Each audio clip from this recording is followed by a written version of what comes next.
Assalamualaikum warahmatullahi wabarakatuh. Salam sejahtera, salam damai bagi kita semua. Bagi para rekan, sahabat, kakak, dan adik semua, mudah-mudahan video ini dapat menambah wawasan dan pengetahuan kita semua sebagai generasi penerus bangsa. Karena bangsa yang besar adalah bangsa yang menghargai jasa-jasa para pahlawannya.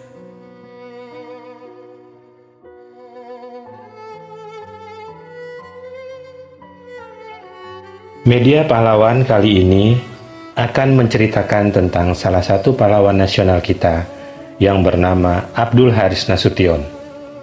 Beliau adalah konseptor perang gerilya dan dwi fungsi ABRI. Sosok jujur itu adalah Abdul Haris Nasution atau biasa disapa Pak Nas.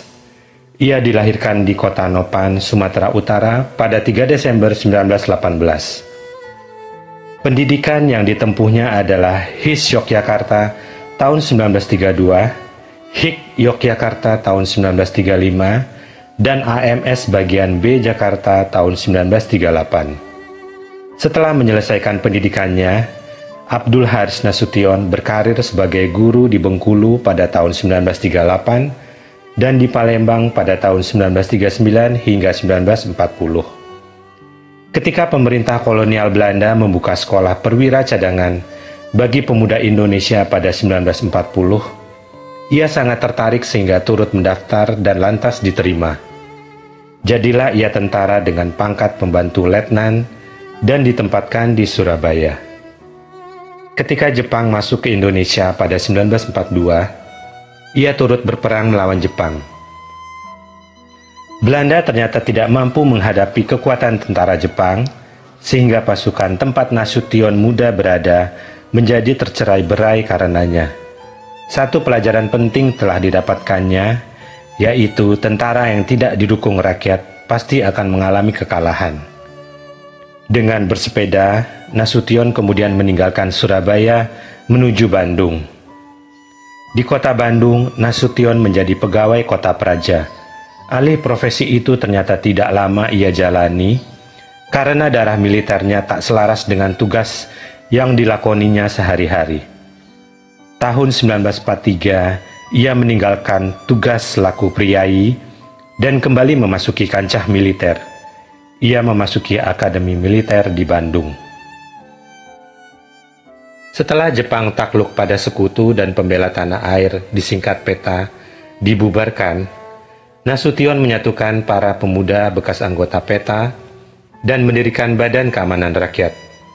Karir militernya terus melejit hingga pada 1946 ia ditunjuk menjadi Panglima Divisi 3 Priangan dan seterusnya dikukuhkan sebagai Panglima Divisi Siliwangi oleh Presiden Soekarno pada bulan Mei 1946. Karir militernya tak berhenti sampai di situ. Februari 1948, Nasution menjadi orang kedua setelah Jenderal Sudirman dalam dinas ketentaraan dengan menjabat Wakil Panglima Besar Tentara Keamanan Rakyat.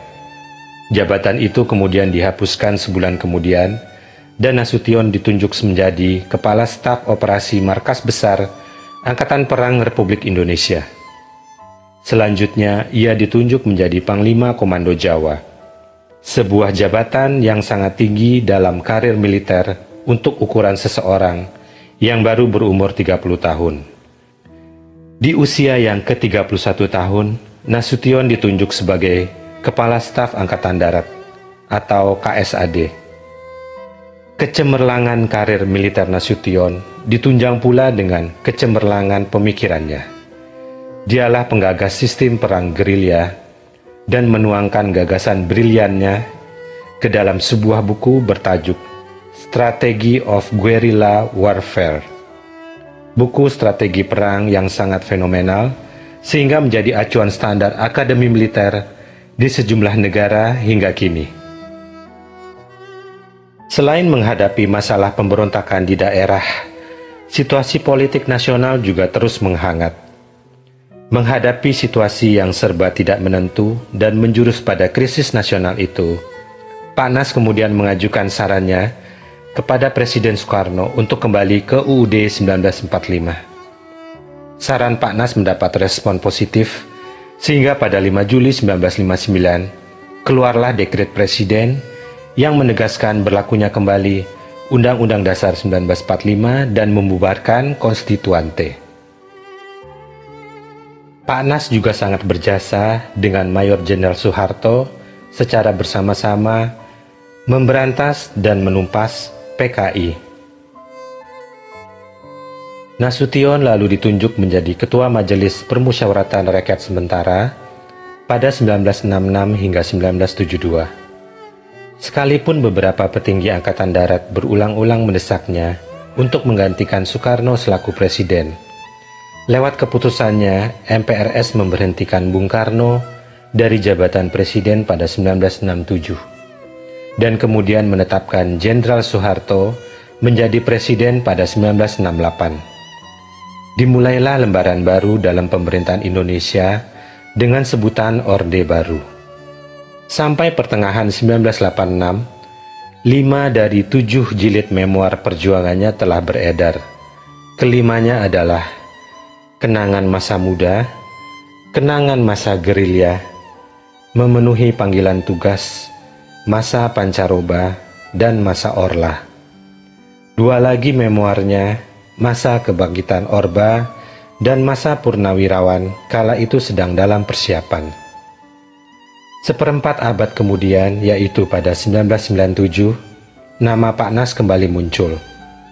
Secara tidak terduga, ia dianugerahi pangkat Jenderal Besar pada hari ABRI 5 Oktober 1997 oleh Presiden Soeharto. Jadilah ia salah satu dari 3 orang di Republik ini yang menyandang 5 bintang di atas bahunya. 2 yang lainnya adalah Panglima Besar Jenderal Sudirman dan Jenderal Besar Soeharto. 3 tahun selanjutnya, Jenderal Besar Abdul Haris Nasution menghembuskan nafas terakhir di Rumah Sakit Gatot Subroto, Jakarta, setelah dirawat beberapa saat.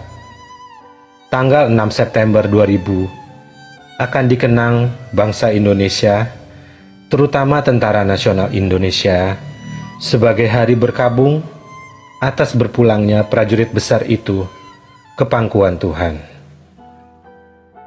Adik-adik dan rekan-rekan sekalian, demikian kisah dan cerita dari sang pahlawan kita yang bernama Abdul Haris Nasution, yang merupakan jenderal besar, yang tentunya kita harapkan dapat menambah pengetahuan dan wawasan kita semua. Terima kasih.